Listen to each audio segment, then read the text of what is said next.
Arroyo, Senate President Chis Escudero, and the honorable members of the Senate, House Speaker Ferdinand Martin Romualdez, and the honorable members of the House of Representatives, Chief Justice Alexander Gesmundo, and the honorable justices of the Supreme Court, His Excellency, the Most Reverend Charles John Brown, and the esteemed members of the Diplomatic Corps, Executive Secretary Lucas Bersamin, and the members of the Cabinet, First Lady Luisa Araneta Marcos, and the members of the Marcos family, other distinguished guests, ladies and gentlemen. First of all, allow me to congratulate the newly elected and re-elected 12 senators and 314 district and party list representatives of Congress. Mga kababayan, magandang hapon po sa inyong lahat. Makasaysayan ang katatapos na halalan nitong Mayo. Kaya pinaparating ko ang aking buong pusong pagpupugay sa ating mga kababayan, lalo na sa mga kabataang botante. Sa atin lahat dito, isang tabi na natin ang ating pagkakaiba at magkasundo na sa tatlong bagay na nagbibigkis sa atin. Sa ating pagiging Pilipino, ang ating pagiging makabansa, at ang ating sinumpang tungkulin sa taong bayan. Malinaw sa akin ang mensahe ng naging resulta ng halalan. Bigo at dismayado ang mga tao sa pamahalaan, lalo na sa mga pangunahing serbisyo. Ang leksyon sa atin ay simple lamang. Kailangan pa natin mas lalong galingan. Kailangan pa natin mas lalong bilisan.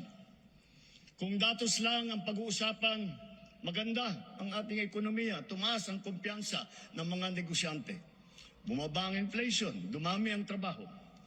Ngunit ang lahat ito ay palamuti lamang, walang saysay, kung ang ating kababayan naman ay hirap pa rin at nabibigatan sa kanilang buhay. Kaya sa huling 3 taon ng administrasyon, ibubuhos pa natin ang lahat-lahat.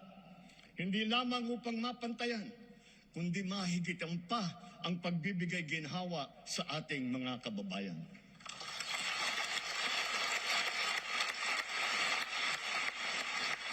Hindi na ako magpapaligoy-ligoy pa. Maayos na hanap buhay talaga ang mabisang pantiyak laban sa kahirapan at laban sa gutom. Dumarami ang mga nalilikhang hanap buhay sa ating bansa ngayon. Magpupursige ang DOLE, DTI, DSWD, kasama pati ang DOT at mga kaugnay na ahensya sa paghahanap ng paraan at ng mga oportunidad para sa natitirang 4% ng ating puwersang manggagawa na hanggang ngayon ay walang trabaho.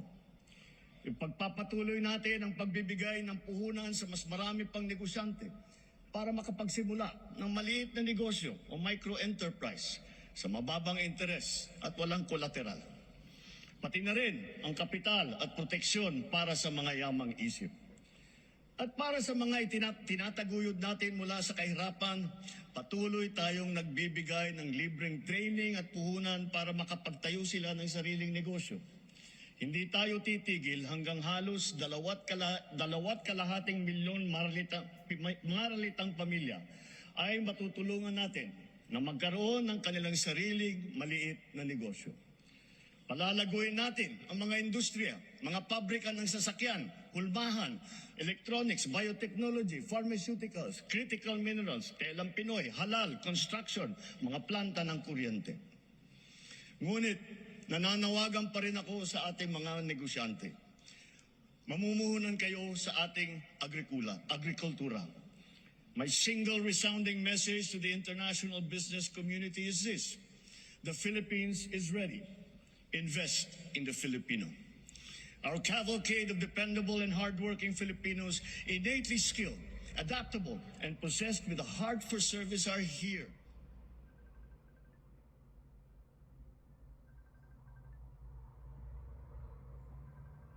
Ready to work and to succeed with you. Sa mga nagtatanong kung nasa na ang 20 pesos na bigas, ito ang aking tugon.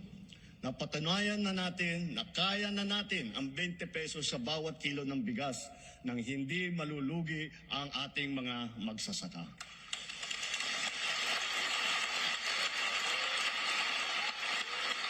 Kamakailan naman, ay nagmatagumpay nating nailinsan ito sa Luzon, Visayas at Mindanao, kagaya sa San Juan, Pangasinan, Cavite, Occidental Mindoro, sa Cebu, sa Bacolod, sa Guimaras, Siquijor, Davao del Sur.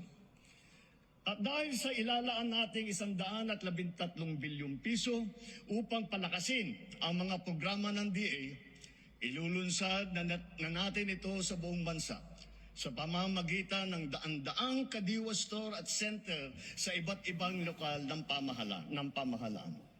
Binabalaan ko ang mga trader na magtatangkang magmanipula ng presyo ng palay o ng bigas o manloloko ng mga magsasaka. Hahabulin namin kayo